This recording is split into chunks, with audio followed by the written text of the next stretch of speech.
I've been installing and let me start it over. Hold on, man. Oh my God.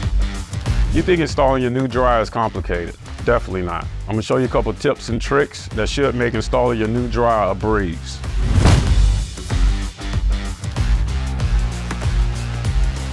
Hey, I'm Rashun, I'm with Install. I've been installing appliances now for 27 years. And today we're gonna be installing this dryer here, and the tools needed would be a Phillips head screwdriver, as well as your drill. We're gonna use a power drill. We're gonna use a semi-rigid flex vent and a 4-prong dryer cord. All right, let's go.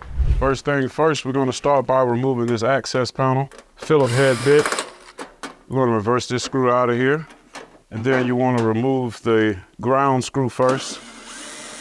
And the reason I remove the ground screw first is because once you get the other 3 legs of the wire connected, it's harder to move the ground screw way over here with the resistance from the other screws. So I'm gonna remove this little screw, other screw. We're gonna start first by installing our 4-prong dryer cord. I'm gonna bring the prongs up through this hole here.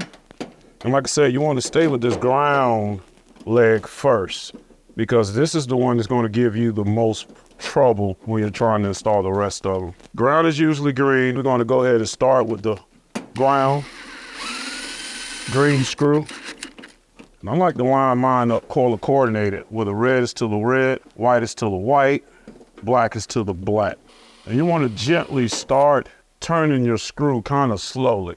You don't want to automatically get your drill and just go full speed when you're installing these nuts, because they can be stripped out quite easily. If you miswire these, red to black, black to red, it will still work, but the most important thing is getting your green to your ground, because what this does, this grounds the machine. You want to take the screw out of the ground, move the white over, and then connect the 2 whites.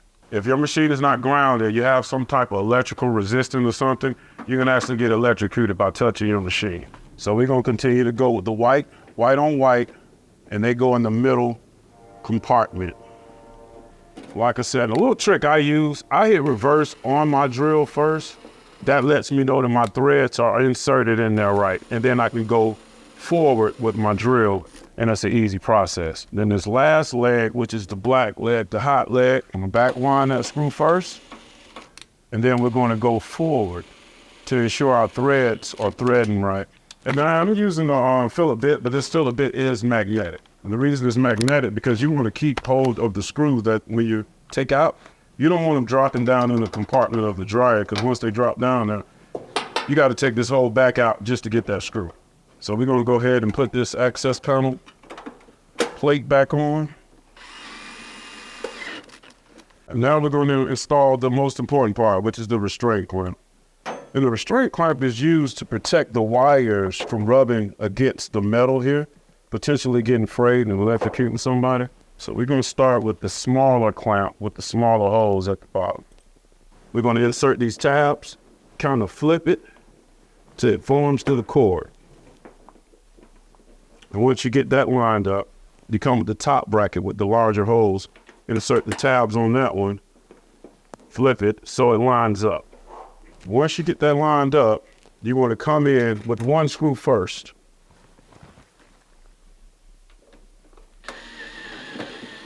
Then we go hit it with the other screw.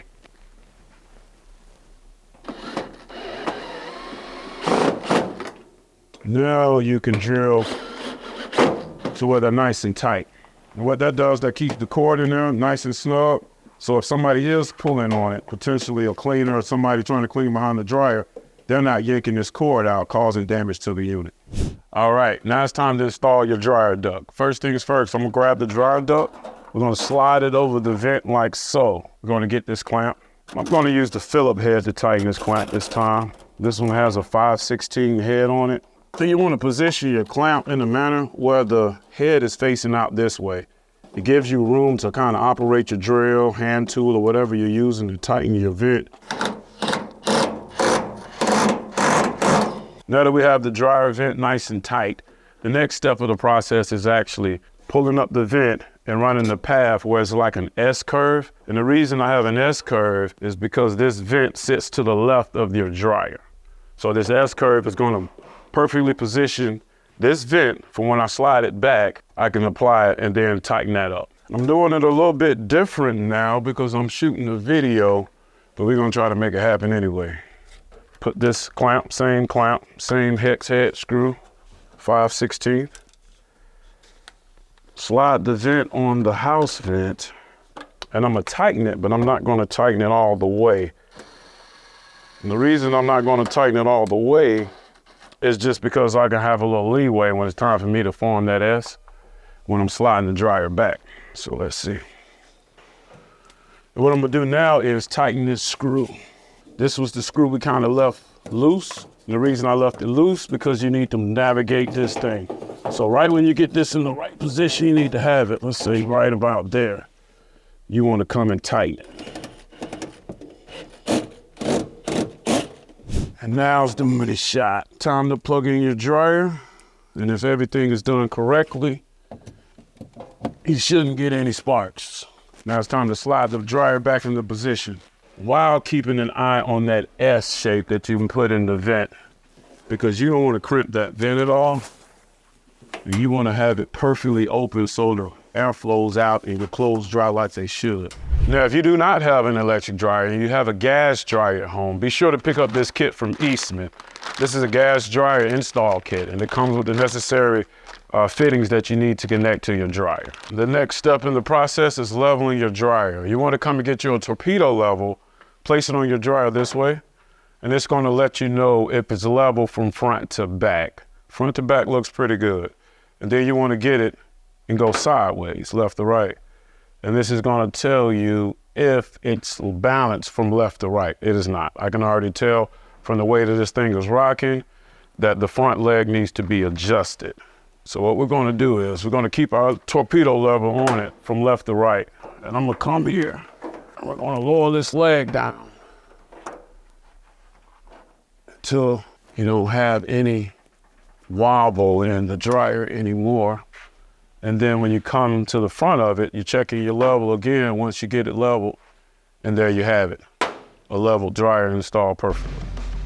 Well, that does it for us installing our electric dryer. But before you walk away from your electric dryer, I want you to test it, make sure it's warming up like it should, and then once you do that, you should be ready for your washer. So it's been a fun time with you. I appreciate you tuning in, and you guys have a blessed day.